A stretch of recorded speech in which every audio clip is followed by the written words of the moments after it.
এই মুহূর্তে আমরা আছি টেকেরহাট মাদারীপুরের আরশ অ্যাগ্রো ফার্মের ভিজিটে।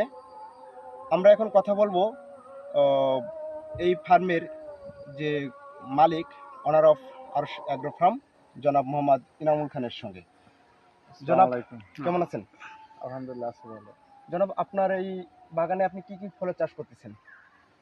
এখানে বিভিন্ন ভ্যারাইটির আম আছে, আপেল কুল আছে, তারপরে পেয়ারা অল্প ছিল, তা এখনো বাদ দিয়ে দিছি। আর মালটা আছে, বাড়ি মালটা হ্যাঁ, মালটা তো অনেক ভালো ফলন দেখতেছি।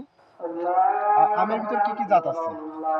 আমের ভিতরে বিদেশি ভ্যারাইটির কিছু থাই ভ্যারাইটি আছে, যেরকম কিউজাই, ব্যানানা ম্যাঙ্গো, জাপানি মিয়াজাকি, যা বাংলাদেশের সূর্যের ডিম নামে পরিচিত। এ ধরনের উন্নত জাতের কিছু আম করতেছি গ্রাফটিংয়ের মাধ্যমে।